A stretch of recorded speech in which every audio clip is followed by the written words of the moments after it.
18h25. Dans mon grand appartement vide du centre-ville, rien n'est audible. Rien. Mis à part le tic-tac infernal et pénétrant de cette satanée montre.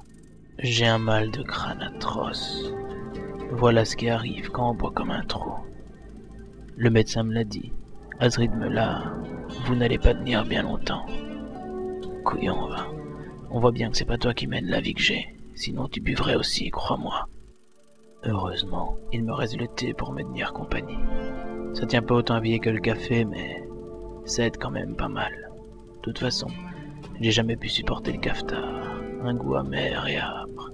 Un enfer pour l'essence. Je suis là, seul chez moi à m'enfumer. Ma mère me disait toujours que j'allais en crever. Et elle avait sans doute raison. Mais bon, faut bien mourir de quelque chose. Ah, ma mère. Fallait toujours qu'elle ait raison. Je pense qu'elle ne m'a jamais vraiment aimé. Oh, je lui en veux pas, je la comprends même. J'avais plus tendance à être un bâtard qu'un fils modèle. Quand j'y pense, je crois qu'elle n'a jamais vraiment été fière de moi en fait. Peut-être le jour de mes 23 ans, quand j'ai ramené mon diplôme de l'académie de police. À quoi ça a servi? 3 mois après, elle me tirait déjà la gueule parce que je me mettais à mon compte. Résultat, regardez-moi. 25 ans, pas un rond, le plus jeune détective de la capitale. Et elle est morte.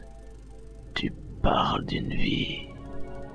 Enfin, demain est un autre jour. Un jour de merde. Debout, clope, café, dodo, attendant un coup de fil qui n'arrivera jamais. Ça, on peut pas dire que c'est les demandes d'investigation qui se bousculent au bas de ma porte. Enfin, je les comprends. Moi non plus, je mettrais pas l'issue de mon divorce dans les mains d'un gars de 25 piges. Tiens, un message. C'est Carla, mon ex, mignonne, la vingtaine comme moi. Elle fait des études de médecine, je crois, ou de droit, ou en fait je sais plus, et j'en ai rien à foutre. Je vais pas lui répondre. Qu'est-ce qu'elle peut bien me vouloir? Ça s'est fini à 2 mois. En fait, j'ai bien ce qu'elle me veut. Que j'aille reprendre mes dernières affaires chez elle, ou l'inverse, ça peut rien être d'autre de toute façon. Allez, Matt, ne vois pas tout en noir. Si ça se trouve, le vent a tourné. Et ce message est porteur d'une bonne nouvelle. On parie?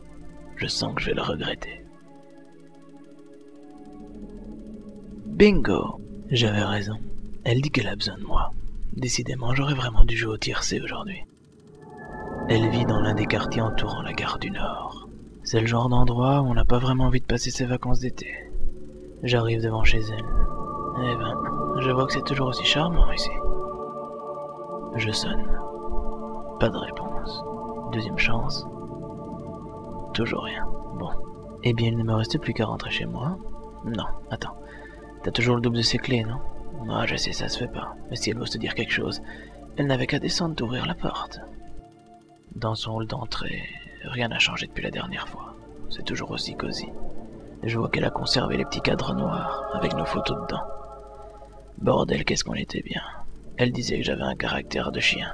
Elle avait raison. Un chien et une garce. N'empêche qu'on était bien ensemble. Je me demande vraiment pourquoi ça s'est fini. Peut-être que si on se donne une deuxième chance...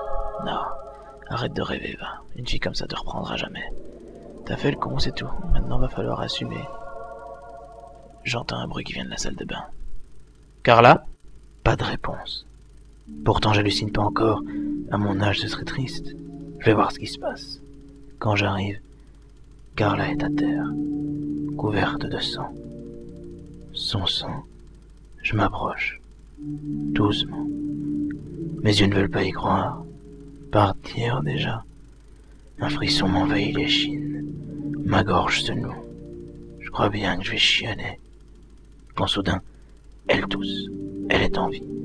Carla, bon sang, Carla, tiens bon. Ma chérie, tu peux pas partir déjà. Tu peux pas me laisser. J'avais encore tellement de choses à te dire. Tellement de choses à me faire pardonner. On dirait qu'elle veut parler. Matt. Oh, Nari. Elle toussote. Elle s'éteint. Elle est morte dans mes bras. Chienne de vie. Un coup à la tête. Une douleur et soudain, blackout. Je me réveille 1 heure plus tard. Je ne me souviens plus de rien. Ah si, Carla! Mais où est son corps? Plus de sang, rien. 22h28. J'ai rêvé. Non, qu'est-ce que je foutrais chez elle? Et la douleur qui me lancine me prouve bien que c'était réel. En même pas une heure, ma vie bascule. Encore. C'était la seule que j'aimais. Maintenant, les chances de me remettre avec, niqué. Pauvre con. Tu le savais qu'elle avait besoin de toi.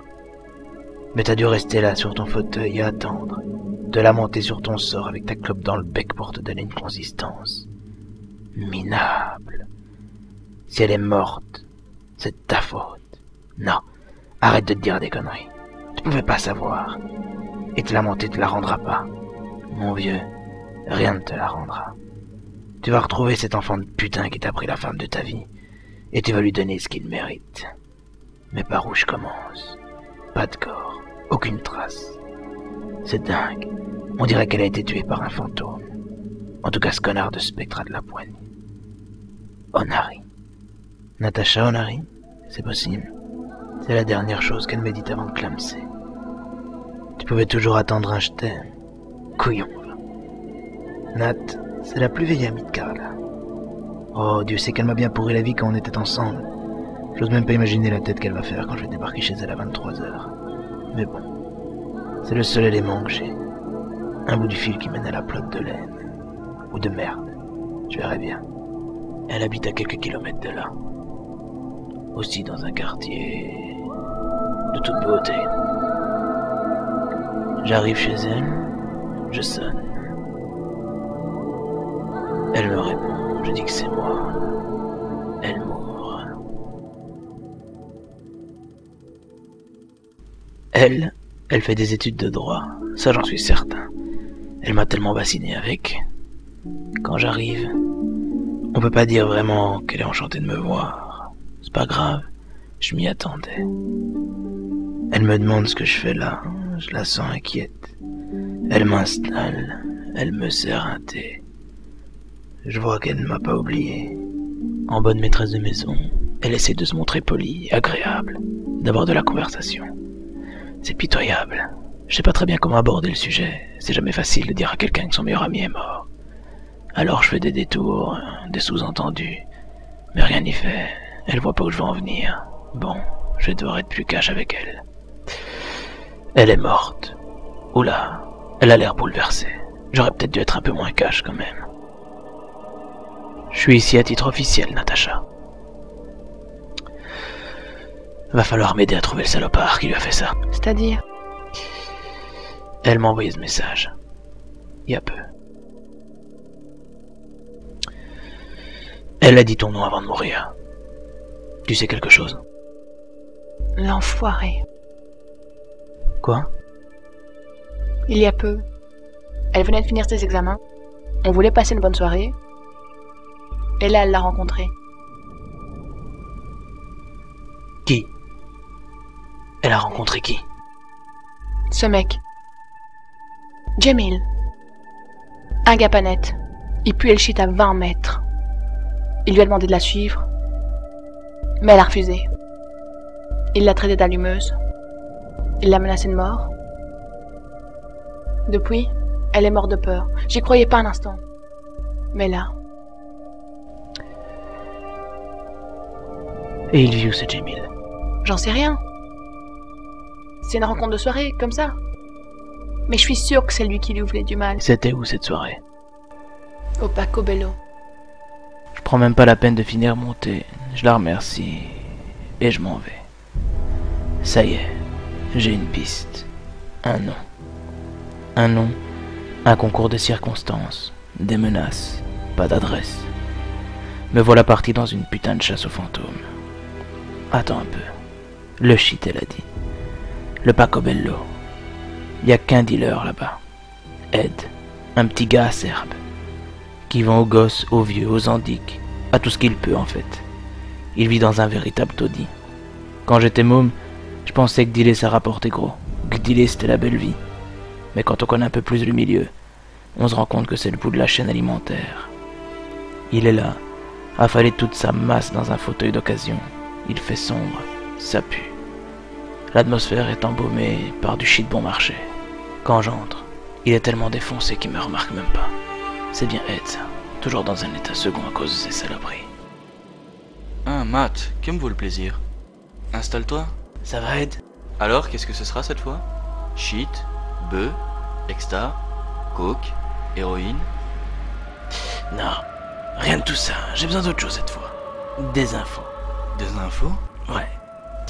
Dis-moi, qui est ce... Jamil? Ah non, j'ai pas une balance, Matt. C'est quoi ce plan foireux que tu me fais? Écoute, Ed, je t'ai déjà rendu service plusieurs fois. Ce serait quand même dommage que la police vienne mettre le nez dans tes affaires. Ça pourrait... mal tourner. Ok, c'est bon, mais t'es un marrant, toi. Tu crois que c'est facile? Des Jamil, j'en crois je sais pas combien par jour. Ça y est, il se fout de ma gueule. Je me demandais aussi quand ça arriverait. Va falloir lui montrer qui est le patron ici. Ne me prends pas pour un con. Des gars qui s'appellent Jamil, il y en a pas 20 000. Alors si tu veux pas un deuxième trou de cul dans ton putain de crâne, t'as intérêt à me parler. En même temps ça t'arrangera, tes idées ça a toujours été de la merde, de toute façon moi maintenant tu pourras les évacuer. Ok, c'est bon. Arrête putain, je vais te le donner son numéro. Eh ben voilà. Je me rassieds, range mon colt. Il fouille le tiroir où il a l'habitude de ranger la liste de ses clients. Putain mais qu'est-ce que... L'enfoiré. Il a voulu me baiser. Heureusement pour moi, je suis plus rapide que ce pauvre camé. Il conserve bel et bien les noms et adresses de tous ses clients quelque part. Je fouille un peu et bingo. Le calepin. Bordel. Quand on feuillette ce genre de petit ouvrage, on se rend compte à quel point notre monde part en couille. Oh, pas tous des défoncés. La majorité de sa clientèle se base sur des ados qui essaient de se donner une consistance en bravant l'interdit. Faut le dire, les drogues douces, c'est à la mode. Et c'est surtout pathétique. Ah, voilà notre ami Jamil. Où vit-il? Le port? Non, pas le port de la capitale. Le problème avec le port, c'est pas qu'il est loin, non. Ça, on s'en fout. Mais c'est l'endroit où se retrouvent tous les merdeux de la ville. Ne pas oublier de prendre mon colt. Je pense que j'en aurais bien besoin ici.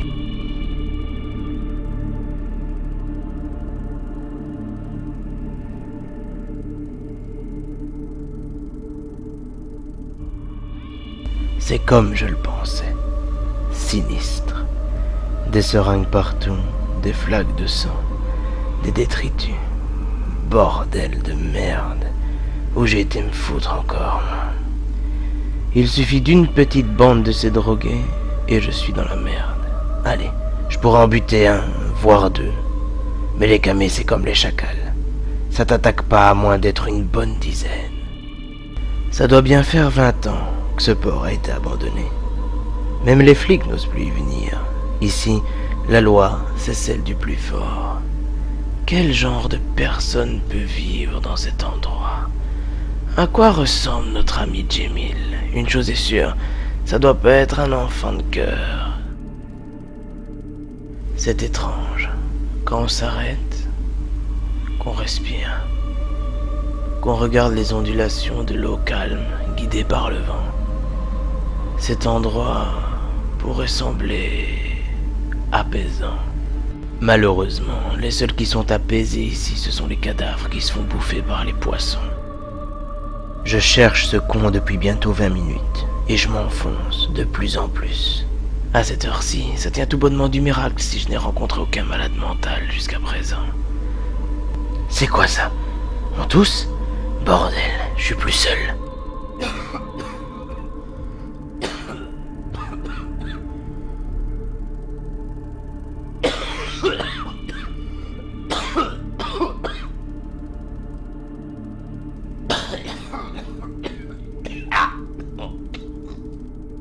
Putain, c'est qui? Il est seul? Ils sont plusieurs? Ils sont devant moi? Non, ils sont peut-être derrière. Bordel, il n'y a qu'un seul moyen de le savoir, mon vieux. Va falloir y aller. La toux s'intensifie. On dirait qu'il s'étouffe. Ça y est, je le vois. Il est là, couché à même les ordures. Bordel, ça pue, c'est infâme. Oh, j'ai envie de remettre. Ce mec sans la pisse de chat, c'est pas possible. Ce serait lui, Jamil? Bon, quand faut y aller, faut y aller. Jamil? Qu'est-ce que tu veux? Natacha, Carla, ça dit quelque chose? Qu'est-ce que vous voulez? Non, non, ne me faites pas de mal. Je vous paierai. Plus un bruit ne sort de la bouche de ce pauvre mec, mis à part une sorte de cri étouffé. Je décide de le fouiller. Un portable. Il a reçu un message d'une certaine Léa Harker. Je verrai ça plus tard. Qu'est-ce qu'il voulait dire par « je vous paierai » ? Quel rapport avec ma Carla ? Évidemment, fallait qu'il crève. Et cette odeur de pisse qui part pas... Mais attends un peu... Une boulette de shit. Mais elle n'a pas l'air normale. Elle est jaunâtre. Qu'est-ce que... du cyanure ? Il fumait du shit au cyanure ? Non, c'est pas possible. Un bruit ? Je sens qu'on m'observe derrière ce mur. Quelqu'un m'aurait suivi jusqu'ici. C'est impossible. Faut en avoir le cœur net. Je le vois. Merde, il fout le camp. Non, je peux pas tirer ici. Ça ameuterait tous les camés. Bordel de merde, va falloir que je le poursuive.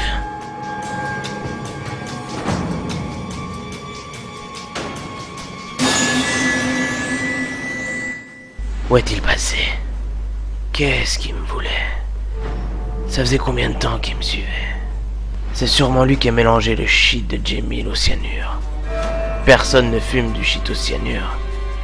Il est évident qu'il a été empoisonné. Mais pourquoi? Pourquoi le faire disparaître? C'est le deuxième cadavre de la soirée. Et si ça se trouve, c'est le même assassin. Et il est là, quelque part, terré dans l'obscurité, comme un rat, en train de m'observer, prêt à me bondir dessus au moindre de mes faux pas. Va falloir se la jouer serré. Cette fois-ci, pas de joker possible. Si cet homme s'est bel et bien débarrassé de Carla et Jamil, il n'hésitera pas un seul instant à m'envoyer les rejoindre. Les enjeux sont clairs. C'est lui ou moi. Malheureusement, l'obscurité environnante m'empêche de voir à plus de 2 mètres devant moi. Bien que je sois armé, dans une telle obscurité, je n'en tirerai aucun avantage. Et ça, sans compter le fait qu'on est sûrement sur son terrain de jeu. Qu'il est là, tapis dans la pénombre, en train de m'observer, en train de se moquer de moi, pendant que je le cherche comme un pauvre malade.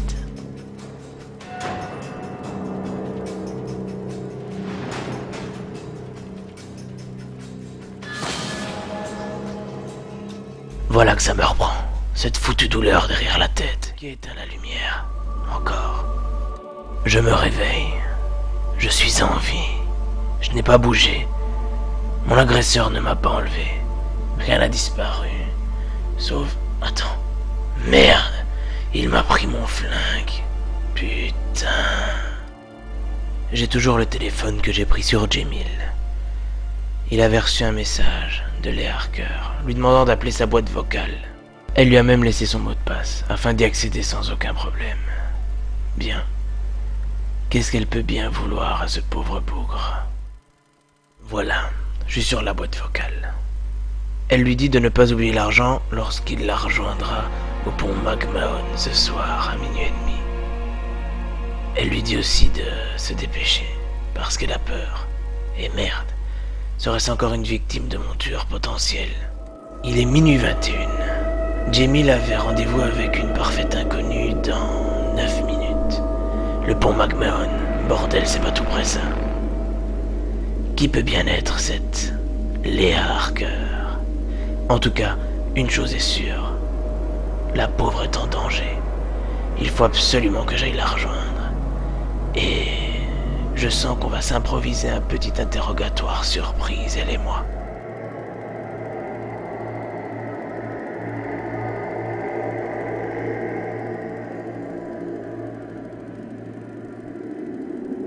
Mademoiselle Harker, c'est bien vous? Je suis là parce que Jamil ne pourra pas venir ce soir. Non, attendez, je ne vous veux aucun mal. Non, je suis arrivé trop tard. Encore une fois, il m'a devancé. Ce malade affiche maintenant 3 victimes à son palmarès nocturne. Il faut absolument que je l'arrête. Mademoiselle Harker, dites-moi quelque chose. Elle n'est pas tout à fait morte. Elle me dit qu'elle devait remettre ça à Jamil. Elle me donne une seringue et une carte mémoire. La seringue contient une étrange substance noire. Pas besoin d'avoir fait Oxford pour savoir que le tueur s'est servi de mon arme. Et que donc, il veut me faire porter le chapeau pour ses crimes. L'assassin m'a rendu mon arme. Je l'ai retrouvée sur le siège de ma voiture. Quelle délicate attention. Inutile de préciser que vu que mon arme est déclarée, le service balistique va vite faire le rapprochement. Je n'ai plus beaucoup de temps. Léa Harker m'a donné une seringue.